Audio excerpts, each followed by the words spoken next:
of the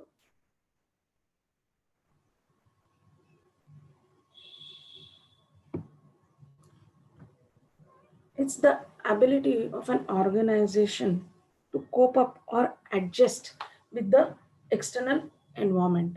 That is, we have seen in the previous session that in the step of scanning the environment, that is when the companies take into consideration the external forces, like maybe political forces, legal bindings, or the social environment which acts upon an organization. How does the organization or the company redefine its strategies to cope up with the changes which are taking place in this external environment? We cannot say that the businesses operate in isolation. They are constantly acted upon by these external environmental forces. So, strategic flexibility is the ability of an organization or the capability of an organization or the company to react to major changes that take place in its external environment by committing the resources necessary to respond to those changes. Here, it is expected that company should have all the tools. It should be equipped with all the tools and technicalities to handle the changes in the external environment. Now here, this strategy of coping up depends upon the type of external environment which is acting upon the business. There are some factors where the organization it does not has control. Suppose if the competitor comes up with a low cost price based product, okay, how this company will react to this competition, whether it will come up with a low price product, whether it will increase its advertising focusing on the quality of the product.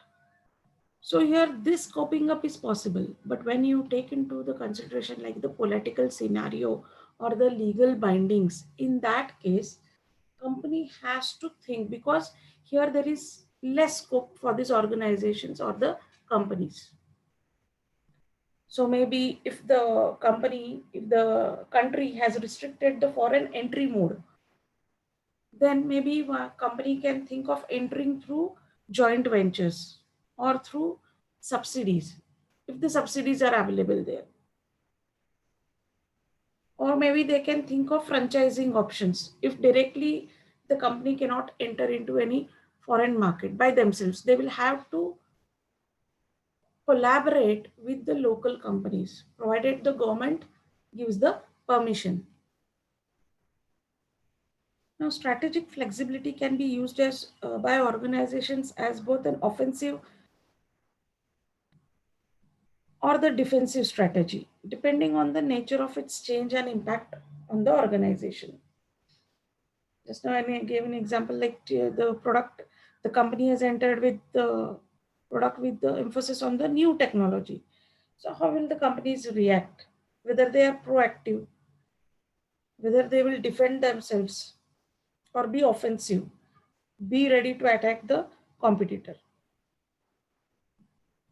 Now, here, the aspects that needing to be taken into account while taking into consideration the strategies are like time availability to respond, that is time available. How much time is available for the company to respond to this major change? Suppose the company is very much proactive and in advance it has its strong research wing,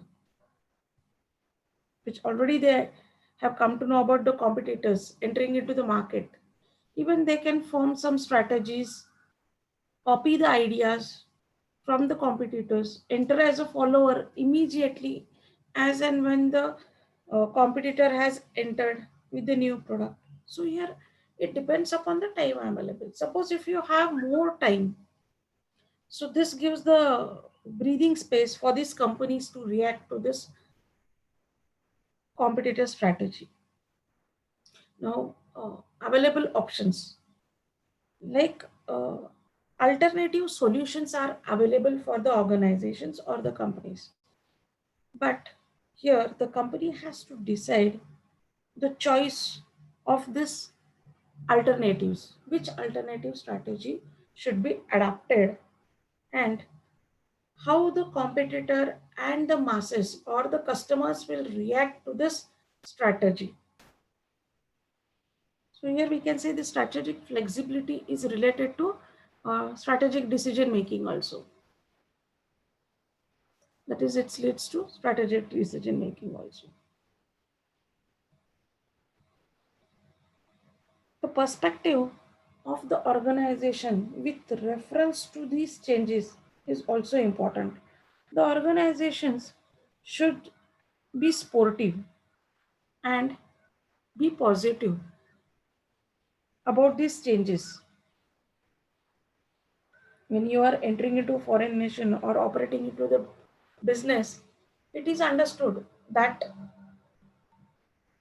the organization has an impact of this external factors. So here the organizations should be prepared to always fight with this competition or these external environmental forces. So it should not come as a surprise to the organization. That is what is the organization's perspective of coping up with these changes. Focus area on flexibility that was created. Now here, this means that into which area the change is occurring, whether it's technological. If it's technological, here the company may think of coming up with R&D. How much strong is the R&D of the company? If it is the political influence, then there is less scope to be flexible. It may take the time. If it is with reference to natural calamities, there is less scope. If it is with reference to competitors, then quick decisions have to be made here to cope up with the changes. Otherwise, the company will lose its customers to the competitors. And that's why here customer loyalty becomes more prominent and more important in this case. Those companies which adapt the globalization, for them it is much more easier to cope up, as it has gained the preference of localites by offering or molding the products or by catering to the local needs of the people.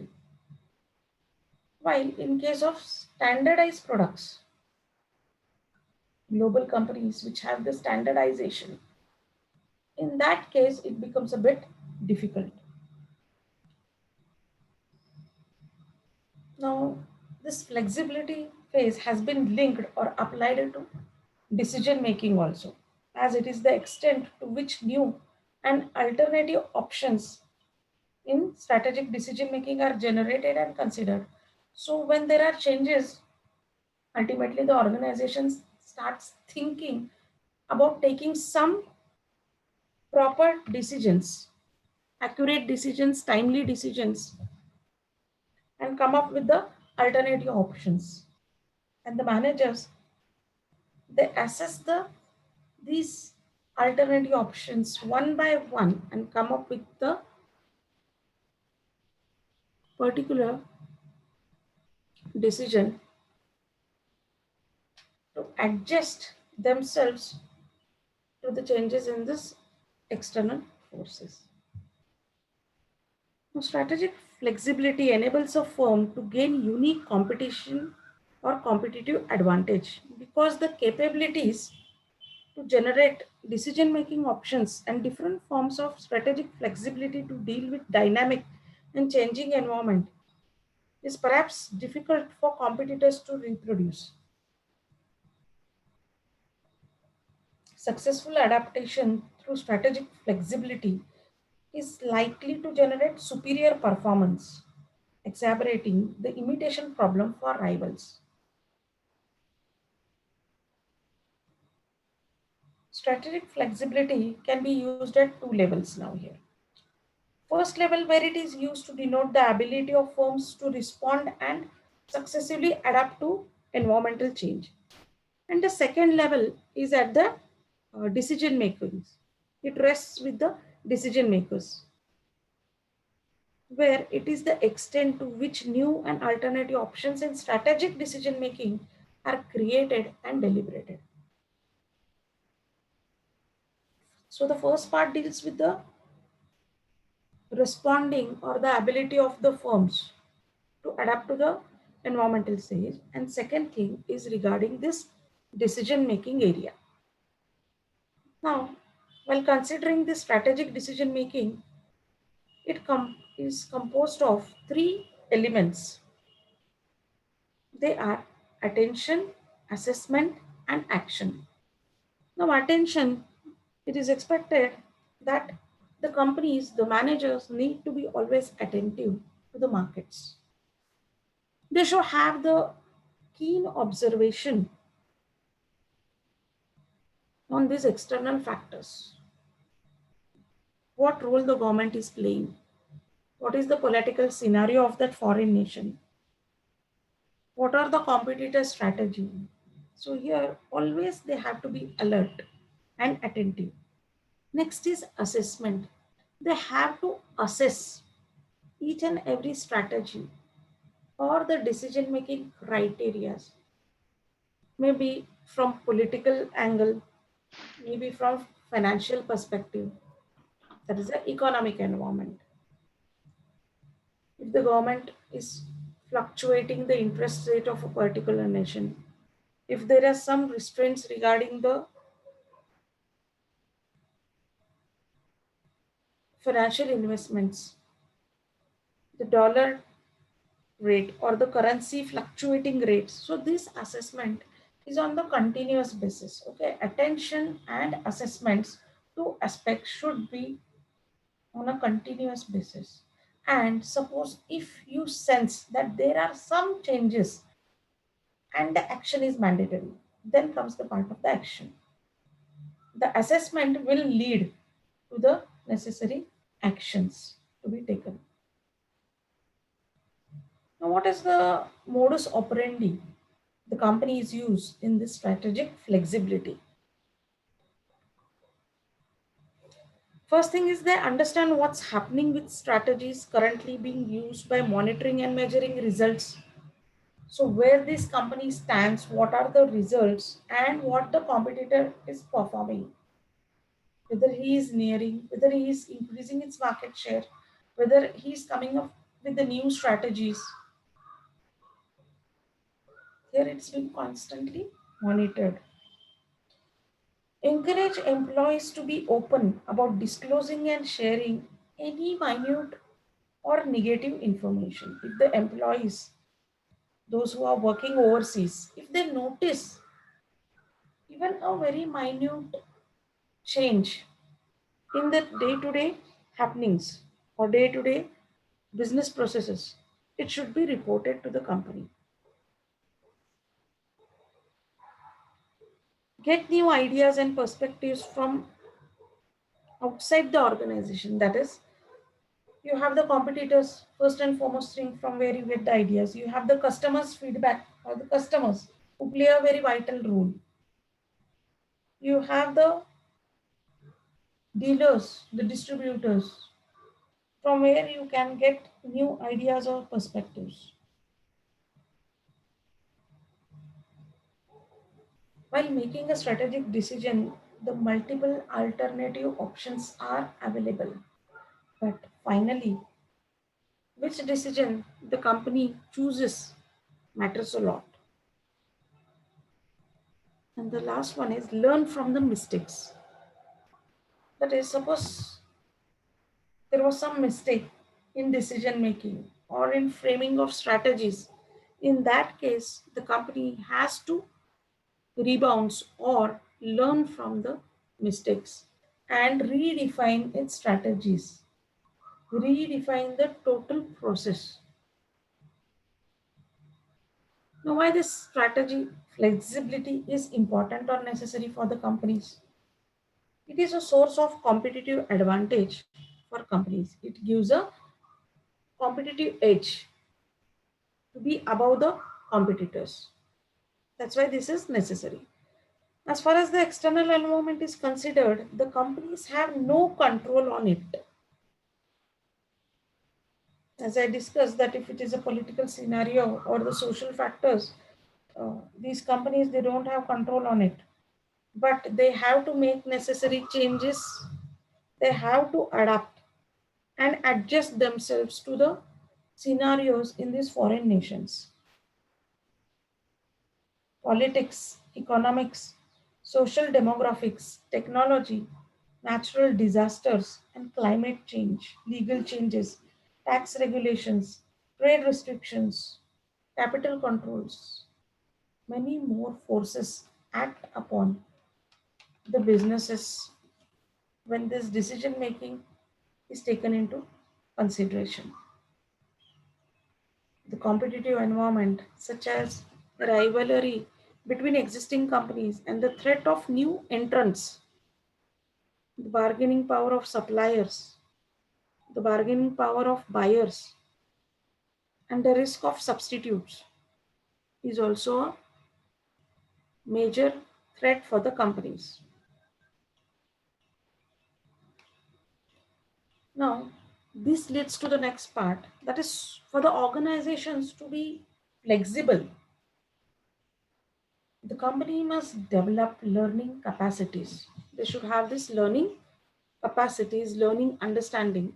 Learning is the base of flexibility, we can say. So both of them they go hand in hand. Learning provides a base and then it helps in strategic flexibility, or if you make mistakes, then you learn from these experiences, vice versa.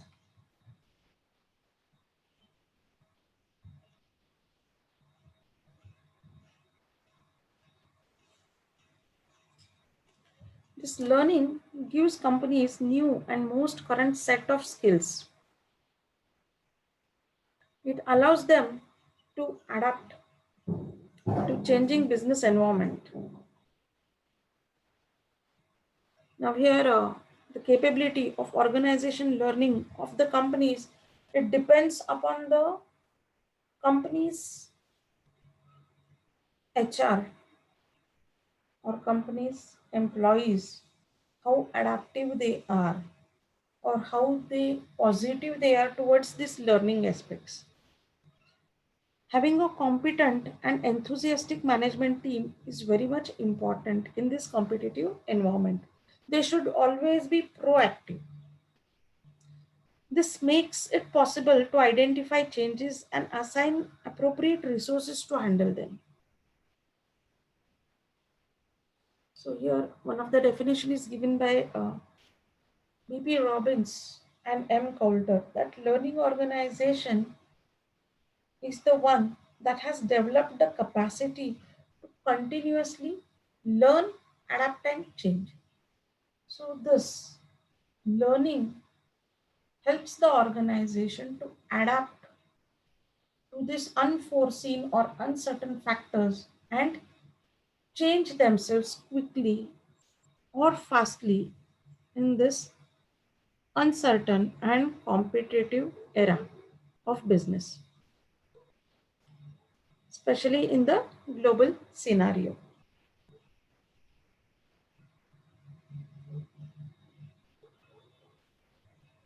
Organizations operate in dynamic environment. If you see, every now and then there are new innovations taking place in the market. The companies enter with the new technology driven products. Information technology has played a very major role in reaching the global customers. When you enter into the global markets, there are challenges as far as satisfying the global customers as their needs vary from one nation to the other. Their preferences, tastes, they do change. And this necessitates the organizations to always be on toes continuously. They have to monitor, take the feedback from the employees, and try to imbibe these changes in the organization. Now, for this, continuous training, upgradation of the employees is also important.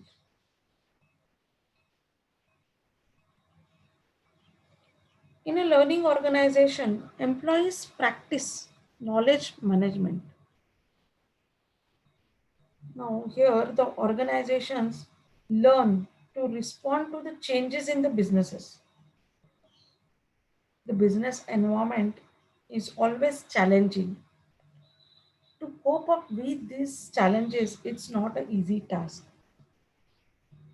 And the team should always be equipped with this. Suppose suddenly one fine day, if you find that some of the external factor is affecting the business and you don't have the equipped team to fight this war, then survival becomes a question for these organizations. All the organization members should be motivated to take active part in resolving issues. There should be expertise in their areas, or they should have upgraded core competencies. They use continuously acquire, share, and apply new technology in decision making. So, continuously acquiring new knowledge, upgrading themselves with the current trends, sharing them with the other employees, and applying them as and when required is very much important here. Those companies who come up by learning and applying new concepts will gain an edge over the competitors. They will survive, definitely.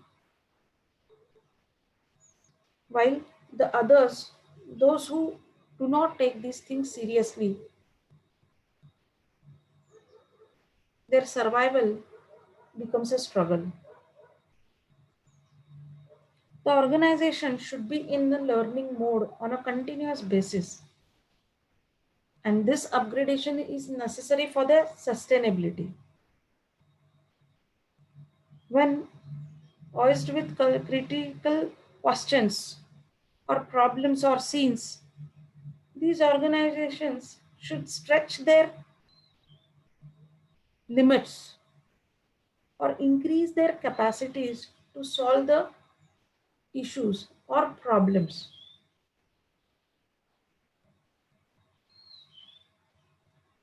People continually expand their capacity to create the results they truly desire, where new and expensive patterns are nurtured, and where people are continually learning how to learn together.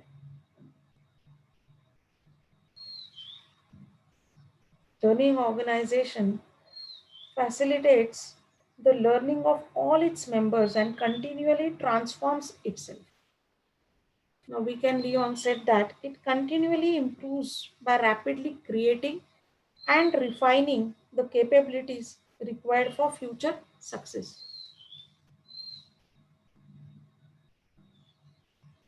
So here in these learning organizations, the employees practice knowledge management.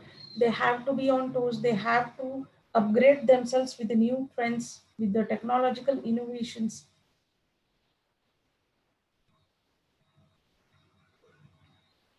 Now these organizations have to learn from experience.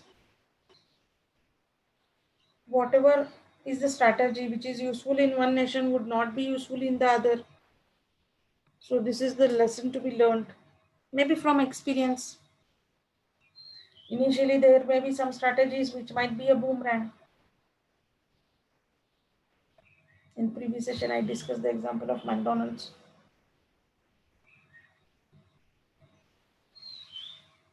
Adapt continuously to the development programs.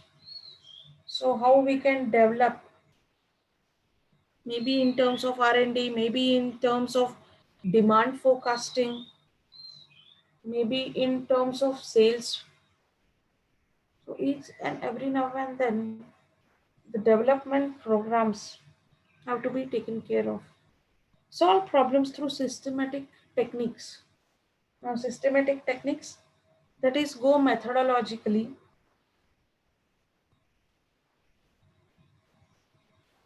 We have the experts from different fields who understand the problems. We have the consultants, so take help of them. Or if you have wide pool of expertise within the organization, then it becomes much more easier. Transfer knowledge throughout the organization through formal training programs, and that's why if you see this in the corporates, the companies always keep on conducting the training programs. They want always to upgrade their employees through one way or the other. Create space and formal mechanism for people to think, ask questions, reflect, and learn. Encourage them to challenge the existing way of working and suggest improvements. So here, the suggestions should also be welcomed from the employees. Many a times, you may never know that you may get good suggestions for improvements in the existing mechanism. It provides a healthy environment for natural learning. It identifies individual needs, develops skills of people through training, reviews organization policies, and learns from experience of its members. It makes use of experience of managers to meet its strategic needs. So the experienced managers, they understand the pros and cons, and hence they play a vital role in meeting these strategic needs. Learning organizations are associated with internal renewal of the organization in the face of competitive environment. So here, when it comes to this internal environment also, the company has to review themselves every now and then on a continuous basis. Where does the employee stand? Whether he has the optimum level of expertise in the particular field. Now, when it comes to learning, it may be in the form of a single loop learning or double loop learning. Single loop learning, that is adaptive learning. It focuses on issues within the scope of organization. It frames the target, monitors the performance, and take corrective action. So internally here, the targets are given, they are monitored by the employees, their performance is monitored, and corrective actions, necessary actions are taken as and when required. In case of double loop learning, that is generative learning, it focuses on issues with the environmental variables. This is generative learning. They continuously adapt to environmental variables, learn what new can be achieved in the changed circumstances, and make action plan to achieve new targets. So here in this generative learning, the things are unknown as the environmental variables, external environmental variables are considered. So here in this case, maybe it's like a trial and error method in this double loop learning. It also has two dimensions like individual learning and collective learning. Now here, as a part of routine, the individuals, they do upgrade, learn themselves.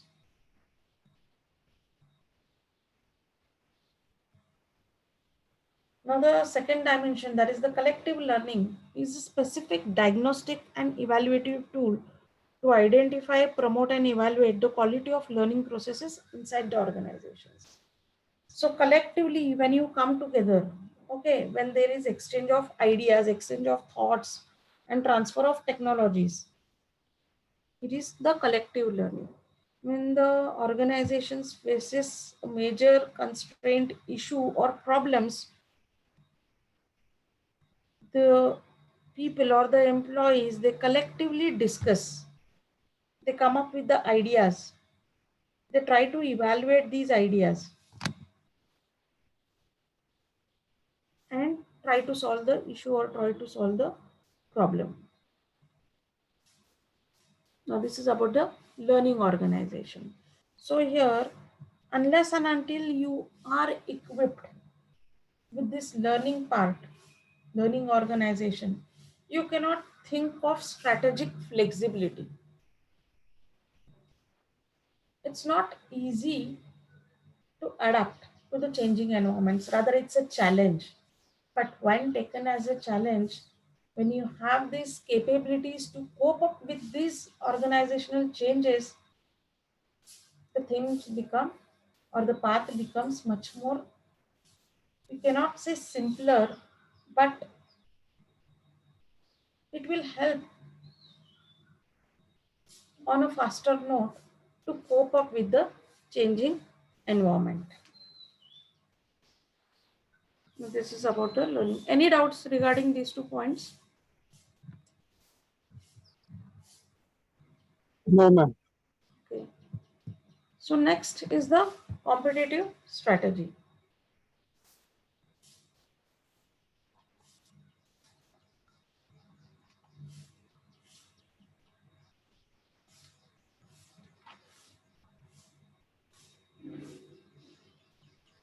Now, competitive strategy is a long-term action plan of firms so as to gain a competitive advantage over its competitors in the industry. So here, how do you gain this competitive edge or being above the competitors? That is what is the competitive strategy.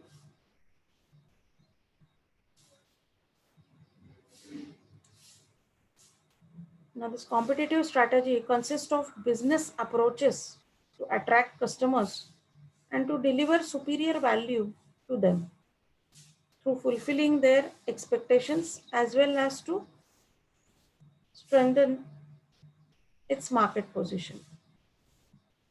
So here the basic mantra is customer satisfaction. Through satisfying the customer needs, when the companies offer the desired product by the customers, they are satisfied. Now, when I say they are satisfied, it means in terms of quality of the product, the pricing of the product, the services rendered, etc. Managers take utmost efforts and actions to improve market position of a company.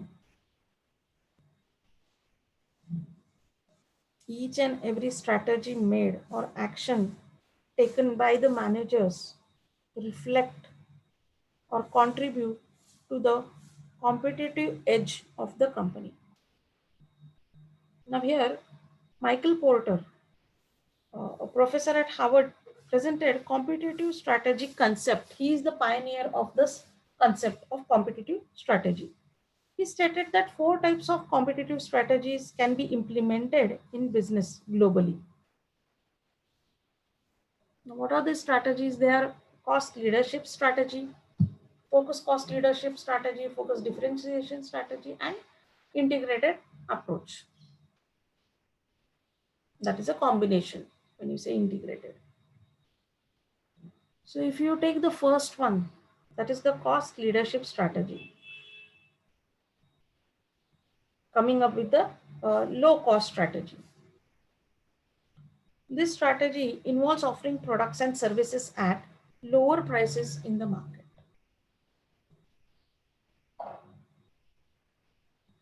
Any large scale business can produce and manufacture products at low cost by attaining economies of scale. Now here, for this you cannot take into consideration a small scale. Okay, it should be on a large scale, then only it is possible. Because if you want to achieve the economies of scale, then the demand pool of demand should be higher. And the strategy is penetrating into the market. Basic thing is not gaining the profits. Of course, gaining the profits, but through penetration strategy.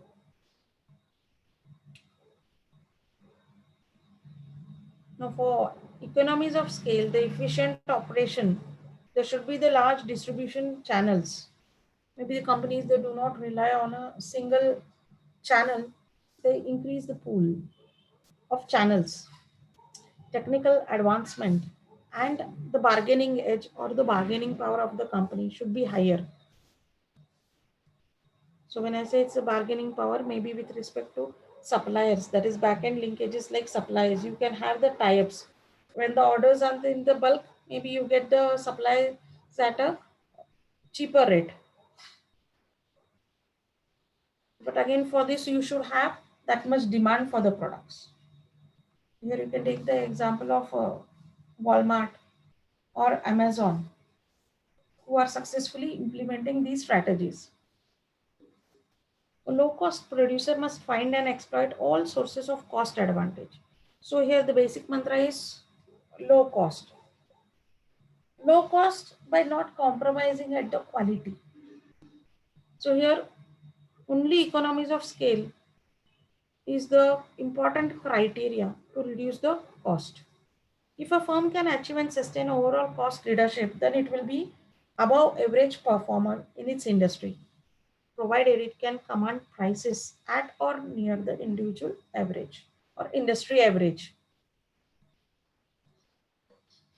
For this, relatively, the product should be standardized. Suppose if you go for customization of products, it increases the prices. So here you cannot consider such type of customers who prefers customized product or services here in this category. Most features are acceptable to many customers. So though we say it's a homogeneous market, okay, the features should be acceptable to large pool of customers. Then only it is possible. Variations will not work in this scenario.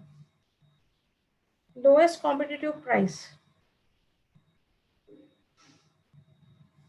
is one of the important feature of this strategy. Now, cost saving actions is required by this strategy, like building efficient scale facilities, tightly controlling production costs and overheads, minimizing costs of sales, research and development and services, building efficient manufacturing facilities, monitoring cost of activities by simplifying the production processes. So here, um, when this is possible, when you have a close supervision on all the processes or all the activities taking place in the organization, so that there should not be uh, much of the cost involved. You can think of automation in this, which can reduce the costs. So this is about the cost leadership strategy. When it comes to differentiation leadership strategy, it's exact the opposite of this cost leadership. Identifying attribute of a product which are unique from competitors in the industry is the major factor in this differentiation strategy. So here the companies give the priority to differentiation, that there should be some USP with us, and here they have the confidence that when some differentiation is offered to the customer will definitely pay a higher price for these products. An integrated set of actions designed by a firm to produce or deliver goods or services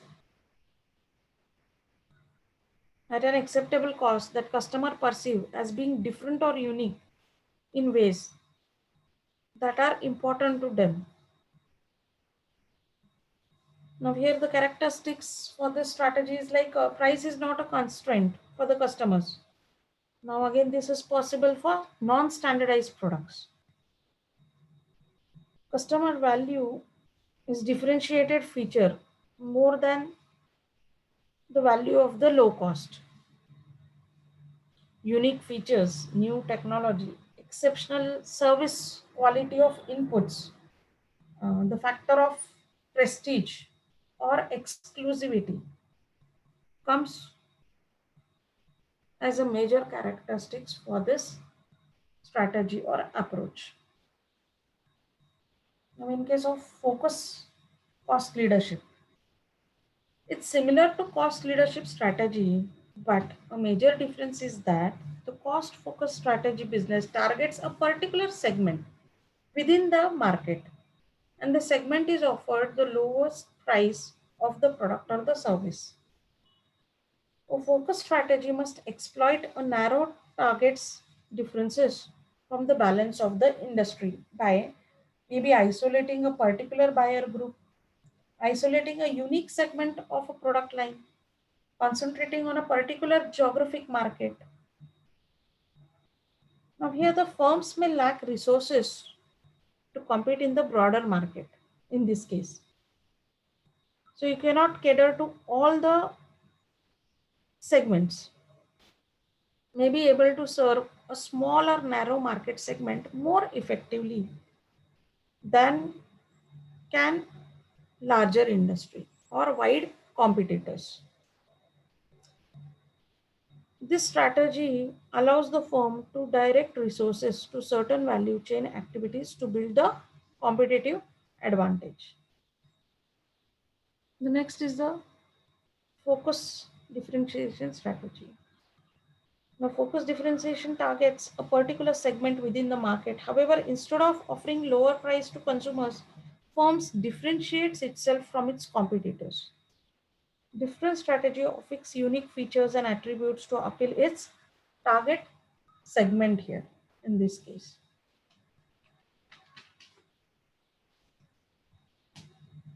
Now you can take an example of Apple Incorporation. It manufacturers and marketer of computers, consumer electronic products like tablets, smartphones, music players. It has achieved a distinct position through its competitive strategy, which is innovation and premium pricing policy. Constantly developing new product. Now here the objective is to offer a high quality product with unique features and uses high prices to reinforce the perception of added value with maintaining profitability. So this added value is much more important from the customer's point of view. You also have an integrated approach or an integrated strategy. Now here, this is a combination of cost leadership as well as differentiation strategy. Now here the scope is much more narrow, but the companies today, because of competition, are imbibing this approach also or undertaking this approach also. These companies try to adapt quickly to environmental changes. They try to upgrade their skills and technology more quickly on the backdrop of global competition. They effectively leverage its core competencies while competing with the rival firms. So this is about the competitive strategy. Go ahead with the competitive advantage now. Now, what are the sources of this global competitive advantage? Adapting to the local market differences, exploiting economics of global scale, exploiting economics of global scope. That is what is the global scope or demand for the products. When we say demand, that is the nation into which we are entering, the customers, for them it should be affordable also. If you are catering to a very high end market, if it's a technology driven with the premium price, you cannot think of underdeveloped countries entering into underdeveloped countries, and even though you enter, you just restrict to that particular segment, as affordability is a question there. Tapping the optimal locations for activities and resources. So here, which location should be preferred?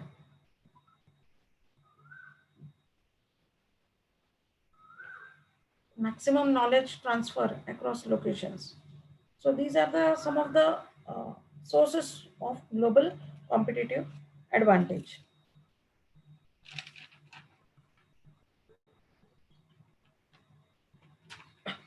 When two or more firms compete within the market, one firm possesses a competitive advantage over its competitors when it earns a persistently higher rate of profit or has the potential to earn a persistently higher rate of profit, then we say the company has the competitive advantage. Now, how does this company uh, gain this competitive advantage? Now, here there are two aspects.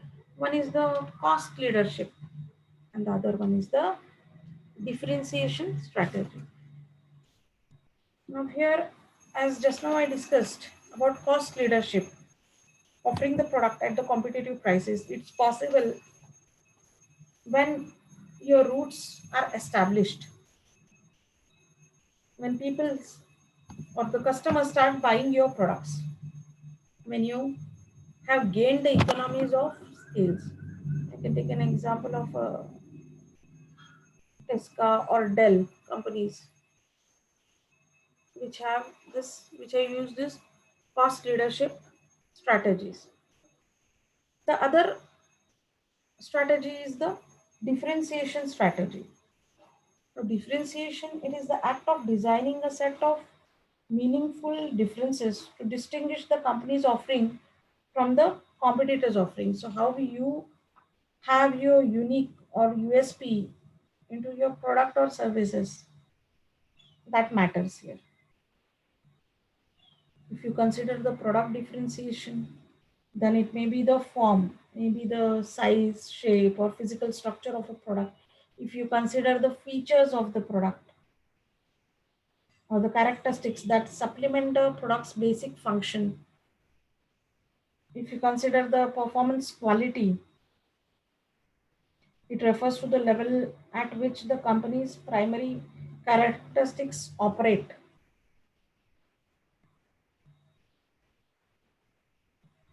The durability of the product, the reliability of the product, the repairability of the product, the style, the look matters.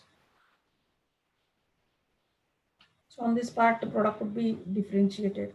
If you consider the services part, then ordering ease, that is how easily the customer can place the order. Installation, it refers to work done to make the product operational in its planned location. That matters in case of differentiation.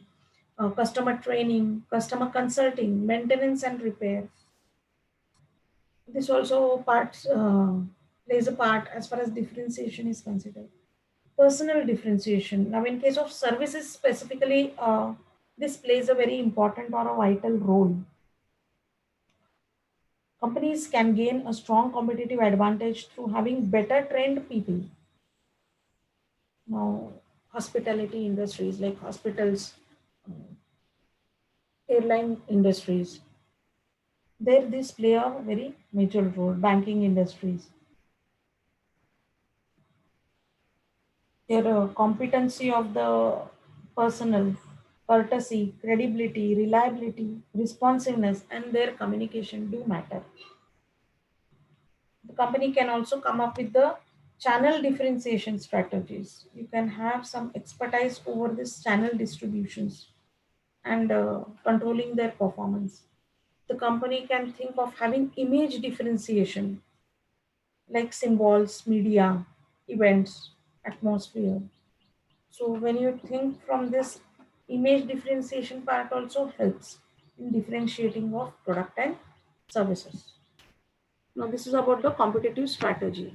The next is assessing country's attractiveness. So here these are just the steps how the company takes into consideration assessing the country attractiveness, why the company should enter into any global nation. First is the country opportunities. So what are the opportunities they seek for? The next is the country risk analysis, which I will be taking later, and the competitive analysis.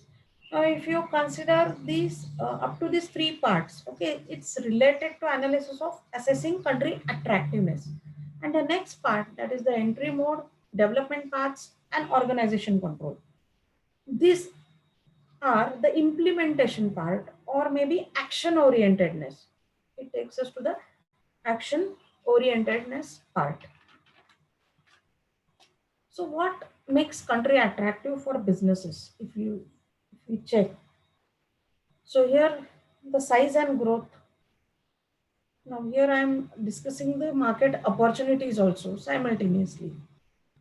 If you take into consideration the size and growth, the economic factors. So I have discussed the economic factors like maybe the GDP of the nation, maybe the financial decisions, maybe the spending capacities of the people in the particular nation. All these economic factors play a very important role, like economics or earnings of the people. So if the product is affordable and people like the product, then only you can move ahead. So here you come to know the demand and size of the market, the demographic factors.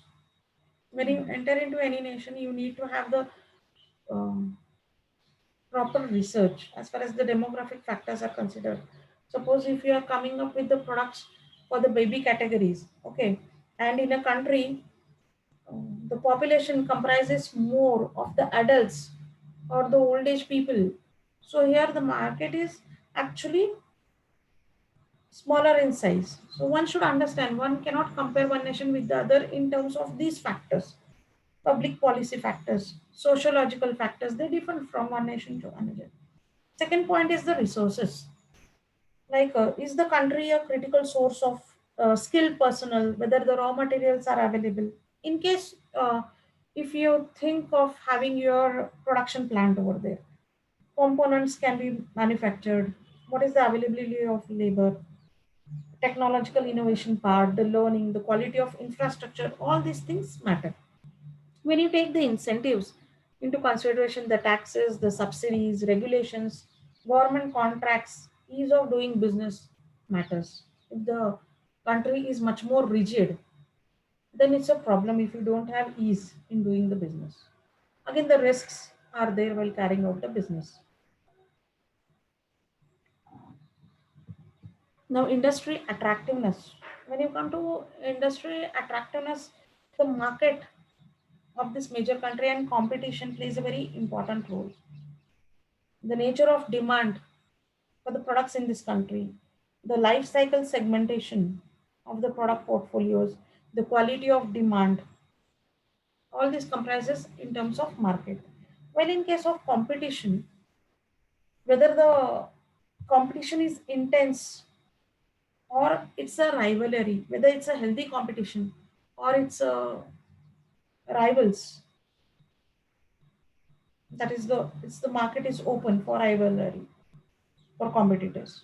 What are the entry barriers while entering into the country? The bargaining power of the suppliers and the customers play a very important role as far as the competition is considered. The country's growth life cycle is important. That is the quality of markets, the segmentation, whether ultimately the business would be profitable while entering into the country. So this is with respect to market opportunities and industry opportunities.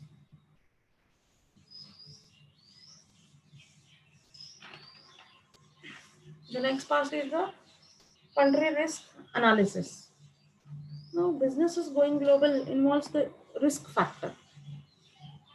So it has to be analyzed prior to entering into any global nation.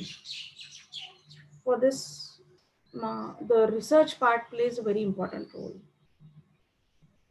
These occur due to variations in nations in terms of maybe economic structures, the policies of the companies or the nations, the socio-political institutions in those countries, the geographical part, the currency differentiation. So here, these all make the which all make the companies to think before entering into foreign nation. Now, country risk is a general term used for factors affecting business globally. Country risk represents the potential adverse impact of a country's environment on the MNC's cash flow. Now, here, if you consider, just I will wind up with this last point. The risks are of various types, like you can have political risk, like attitude of the host country. The host government may impose special requirements on taxes, restrict fund transfers, subsidize local firms, or fail to enforce copyright laws. Uh, there may be a situation always the instability of political scenario, like it may be a war, or we can say unstable political government, the currency rate fluctuations, the bureaucracy part, the corruption, which again increases the cost. There may be economic factors like indicators of political unrest, inflation, balance of payment deficit, slow growth per capita GDP, government intervention in money market, and ceilings of interest rates, possibility of recession. There may be subjective factors like country attitude towards private enterprises. Many of them, they are so stick to their roots that they do not encourage the private enterprises. The risk of currency devaluation, social pressures, attitude of consumers, terrorism, like global terrorism index is there. Transfer risk factors are there.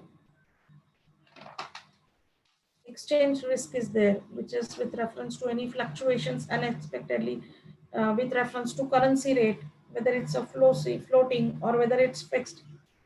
Location risk factors like geographical boundaries where we are entering, trading partners, international trading alliances, the borders and the distance, the political importance of the countries and the regions can also help in defining the location risk.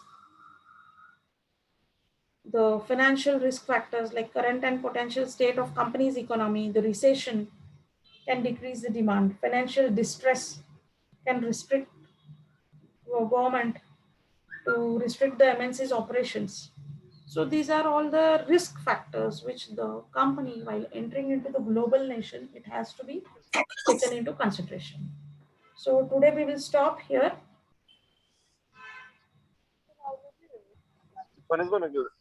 Hello. Okay. Yes, ma'am. Okay.